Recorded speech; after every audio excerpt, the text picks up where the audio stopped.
भारत जैसे देश को संविधान देने वाले डॉक्टर भीमराव अम्बेडकर के चरणों में श्रद्धा का सुमन करते हैं। उपस्थित सभी धम बंधुओं के चरणों में श्रद्धा का सुमन अर्पित करते हैं और सबको नमो बुद्धाय जय भीम बोलते हैं। और हमारे जो समाज में बहुजन समाज में महापुरुष हुए छत्रपति साहू जी महाराज के चरणों में श्रद्धा का सुमन अर्पित करते हैं। ललन सिंह यादव के चरणों में श्रद्धा का सुमन अर्पित करते हैं। माता सावित्रीबाई फुले के चरणों में श्रद्धा का सुमन अर्पित करते हैं। और हमारे महामानव और हमारे कबीर साहब इनके चरणों में श्रद्धा का सुमन करते हैं। और जितने हमारे महापुरुष हैं सबके चरणों में श्रद्धा का सुमन अर्पित करते हैं। साथियों, ये बुद्ध पूर्णिमा क्यों मनाई जाती है, ये त्रिविधि पावन पूर्णिमा क्यों मनाई जाती है? बुद्ध का जन्म पूर्णमासी को हुआ और उनको ज्ञान जो प्राप्त हुआ वो बुद्ध पूर्णिमा को ही प्राप्त हुआ, पूर्णमासी को ही प्राप्त हुआ। और इनकी जो मृत्यु हुई वो भी पूर्णमासी को हुआ। तो साथियों, त्रिविधि पूर्णिमा इसलिए कहा जाता है कि तीनों इकट्ठा हुआ। तो साथियों, बुद्ध को का नाम जो है वो ज्ञान है। बुद्ध का जो नाम है वो ज्ञान है। उनके जो चेला थे जिसे बाबा साहब कहा जाता है, 14 अक्टूबर 1956 को बाबा साहब ने बौद्ध धर्म को ग्रहण किया था। हमारे बहुजन समाज के लोगों के अंदर बड़ी विडंबनाएं थी, बड़ी समस्याएं थी। उसको हम लोगों ने किताबों में पढ़ा और आंखों से भी देखा। आज भी समस्याएं हैं। बहुजन का मतलब होता है किसी जात किसी धर्म का नहीं। बहुजन का मतलब होता है बहुसंख्यक। जिसका संख्या ज्यादा होता है उसका नाम होता है। कोई धर्म कोई जात नहीं, संपूर्ण बहुजन समाज जो अधिक संख्या वाले हैं। तो साथियों, सबसे विडंबना की बात है जो सबसे ज्यादा संख्या में होता है सबसे ज्यादा उसके ऊपर अत्याचार होता है। क्यों? इसलिए होता है वो मानसिक रूप से बीमार है, परेशान है।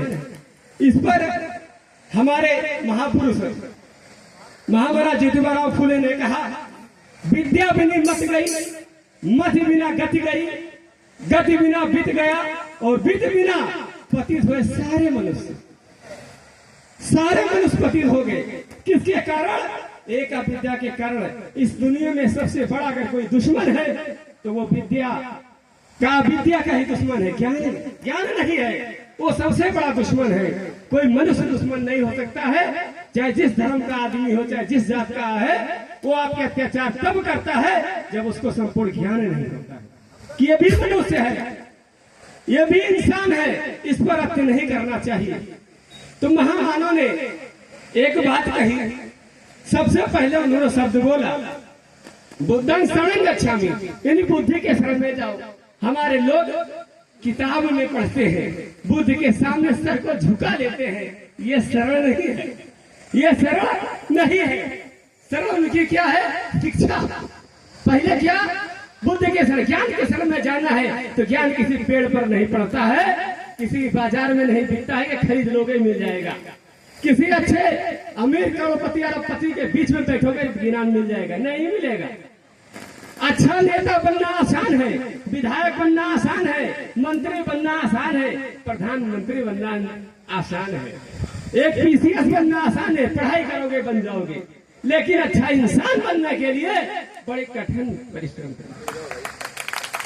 तो साथियों, हमारे लोग अच्छे इंसान बनने की तैयारी नहीं करते हैं। हमें अच्छा नेता बनना है, अच्छा विधायक बनना है, अच्छा प्रतिनिधि बनना है, लेकिन इंसान नहीं बनना है। हम वोट मांगने कब जाते हैं? जब हम चुनाव हार जाते हैं। उसके बाद जब जीत जाते हैं तो एसी में बैठते हैं। अगर तुम एसी में न बैठो, समाज में निकलते जाओ, महापुरुषों की बात बताते जाओ, तो दोबारा वोट मांगने की जरूरत नहीं है। आप अपने आप जीत जाओगे, चाहे जिस समाज से हो, चाहे जिस पार्टी से हो। इंसान को इंसान समझो और आपके ऊपर लोग कुर्बान हो जाएंगे, चाहे जिस धर्म के हो। साथियों, यही हमारे बुद्ध का विषय था। और साथियों, ये जो स्कूल है जिसका नाम है लॉर्ड बुद्ध एकेडमी, ऐसे महान व्यक्ति जो हमारे एडवोकेट साहब हैं, जिनके नाम स्कूल जो रखा गया है लॉर्ड बुद्ध एकेडमी, इसका नाम ही विद्वान शब्द है। तो इसके प्रबंधक कितने विद्वान होंगे ये भी जानने की जरूरत आपको होनी चाहिए। क्यों? कि अगर ये पढ़े लिखे नहीं होते तो लॉर्ड बुद्ध एकेडमी के नाम नहीं रखते, ये कोई भी नाम रख देते। जय माँ दुर्गावती, कोई भी नाम, माता के नाम, पिता के नाम, दादा के नाम, दादी के नाम रखते, लेकिन किसी महापुरुष के नाम नहीं रखते। लेकिन हमको सोचने की जरूरत है, ऐसा स्कूलों में अपने बच्चों का एडमिशन करवाना चाहिए, चाहे कुछ भी हो जाए। ऐसे स्कूलों में जब हम एडमिशन कराएंगे हमारे एक बहुजन समाज का व्यक्ति आगे बढ़ेगा, बहुसंख्यक का व्यक्ति आगे बढ़ेगा, चाहे जिस धर्म का हो, चाहे जिस जाति का हो, जिसकी संख्या ज्ञानवान होता है वो हमारे लिए पूजनीय है। वो किसी भी जाति, किसी धर्म में जन्म लिया हो। सारे महापुरुषों ने इंसान को इंसान बनाने के लिए काम किया, लेकिन हमारे नेता जो होते हैं अपने कुर्सी के लिए मर जाते हैं। हमारे बुद्ध ने क्या कहा? दूसरी बात उन्होंने कहा, संगम संगम गच्छामि। संघ क्या है? संघ में से झुंड होता है, संघ में से झुंड होता है, ये झुंड है, संघ है। अगर इस झुंड में एक अच्छा व्यक्ति आ गया उसकी पहचान अलग होती है, जो गलत व्यक्ति होता है तो उसके चेहरे पर नजर आती है आज नेता गिरनी करने के लिए आया है, चेहरा दिखा के चला जाएगा और वोट लेने के लिए फिर शाम को आ जाएगा, फिर जाके ऐसे में बैठेगा, आपको पूछने वाला नहीं है। तो ऐसे इंसान है, जो बात दिल पे लगी उसको मत लेना, जो अच्छी लगी उसको लेना। तो साथियों, बुद्ध ने कहा संघ आपकी अच्छी होनी चाहिए, संघ अच्छी नहीं है तो आपका सद्गुण बिल्कुल बेकार है। तो उसके बाद उन्होंने कहा, आगे क्या कहा कि अगर आपको जिंदगी जीना है, जीवन को सच्चे ढंग से चलाना है तो सीलों का पालन करना पड़ेगा। सील क्या है? सील है शुद्धता। जो पंचशील लोगों ने किया होगा उसका मतलब शुद्धता होता। कोई अगर मेडिकल स्टोर पे चले जाओ तो दवा लेने के लिए जब जाओगे तो आप कहोगे हमें सील पैक चाहिए। कोई खुली दवा मांगता है? नहीं मांगता, सबको सील पैक चाहिए, खुली नहीं चाहिए, यानी अच्छी चीज चाहिए। सील मतलब शुद्धता होता है। आपके अंदर जब तक शुद्धता नहीं आएगी तो आप बुद्धवादी नहीं हो सकते हो, एक अच्छे व्यक्ति नहीं बन सकते, अच्छे ज्ञानवादी नहीं बन सकते। बाबा साहब इतने महान क्यों बने?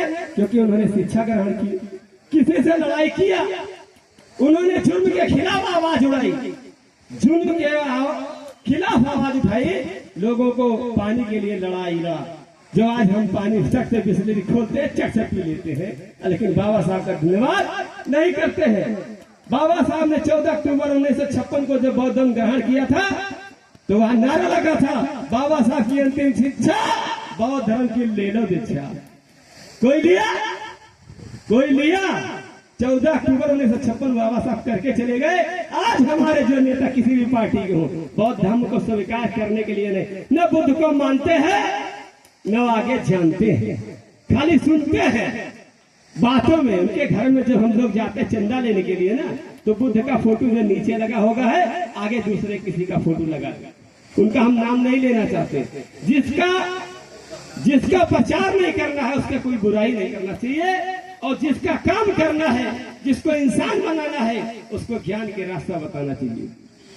तो साथियों, मैं ज्यादा ना बोलते हुए मैं जो भी गलत बोल गया होगा उसको क्षमा कर दीजिएगा।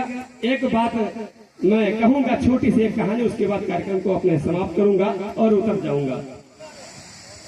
तथागत बुद्ध एक उपदेश कर रहे थे और उस उपदेश में कुछ लोगों को उपदेश बहुत अच्छा लग रहा था और कुछ समाज के लोगों को बड़ा बुरा लग रहा था। तो जब बुद्ध ज्ञान का प्रचार कर रहे थे तो उस लोग जिनको बुरा लग रहा था उन्होंने कहा बुद्ध को बदनाम कैसे किया जाए, बुद्ध को बदनाम कैसे कर दिया जाए, उस पर ध्यान लगाना शुरू कर दिए। तो दिमाग में आया हमारे समाज के लोग बहुत भोले भाले होते हैं, तो क्या किया, कुछ ऐसे लोग थे, उन्होंने पाखंडी लोग ने इस महिला को पकड़ लिया और कहा कि तुम्हें इतना धन देंगे, इतनी दौलत देंगे, आपको छोटा सा एक काम करना है। उसने कहा क्या? तो उन्होंने कहा बुद्ध को बदनाम करना है। तो उन्होंने कहा तो वो छोटी बात है, 1 सेकंड में कर देंगे, कल कर देंगे। तो उन्होंने कहा इतना आसान नहीं है। तो उसने कहा करना क्या है? उसने कहा जब बुद्ध ज्ञान बांट रहे हो, प्रवचन कर रहे हो, तो आपको क्या करना है, सुबह नहीं जाना, शाम के समय उनके कुटिया में जाना है और उसके सामने जब शाम के चले जाना उसके बाद सारे लोग जब उधर से आते रहेंगे तो आपको रास्ते में मिलेंगे। आप उसके बाद चले वहां जाना कुटिया के पास, जैसे वो लोग जाएंगे तैसे तुम निकल जाना। और फिर क्या करना, जब सुबह के लोग ज्ञान लेने के लिए उनके कुटिया में जाए तो सुबह तुम लोग फिर वहां से तुम आते दिखना, तो लोगों को ये दिखाई पड़े कि शाम को जाती है और सुबह को चली आती है। तो ऐसे भी लोग हमारे समाज को गुमराह कर रहे हैं। हरिदासपुर तो साथियों ऐसे उस महिला ने किया, हरिदास दिन प्रतिदिन ऐसा करता रहा। समय हुआ लगभग 8 महीने क्रॉस हो गया, तो बुद्ध को बदनाम करना ही था। तो चट से अपने पेट में क्या बांध लिया, थोड़ा से कठोर बांध लिया और कहने लगी, जाकर के बुद्ध पर वचन कर रहे थे, सबके सामने कहने लगे, बुद्ध तू ज्ञान बांटता है दूसरे को, और तूने जो अत्याचार किया है मेरे साथ, ये मेरे सामने दिख रहा है, ये नालायक है। बुद्ध को नालायक उसने कहा, जैसे नालायक कहा तैसे उस जो जनता बैठी थी सारे लोगों ने उसको मारने के लिए दौड़े। तो बुद्ध ने मना कर दिया, ऐसे हमारे बुद्ध थी, तुरंत मना कर दिया कि बेटी जो तू कह रही है या तो तू जानती है या तो मैं जानता हूँ, ये सच्चाई क्या है, मत ऐसा कर, मत ऐसा कर। लेकिन उस औरत को बदनाम करना था क्योंकि उसे पैसा मिला था ना, इसलिए उसने किया।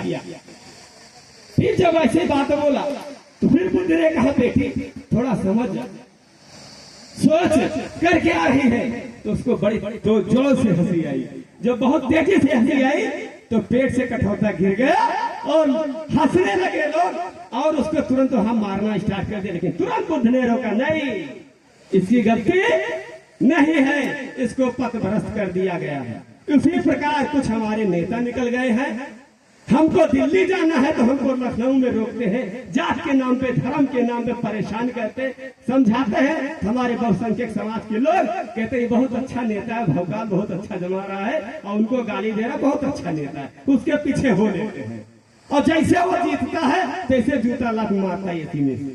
तो हम लोग लात उधर भी खाते हैं, लात इधर भी खाते हैं। हमें सारे समाज से मिलकर रहना चाहिए, चाहे जिस धर्म का हो चाहे जिस जात का हो, सबसे प्रेम रखना चाहिए और किसी से कोई दुश्मनी नहीं, सबसे करुणा हो जाए राजस्थान के लिए। साथियों मैं इसी बारी में अपने वाणी को विराम देता हूँ। सभी साथियों को पुनः जय भीम, नमो बुद्धाय। बहुत बहुत धन्यवाद राधेश्याम भाई।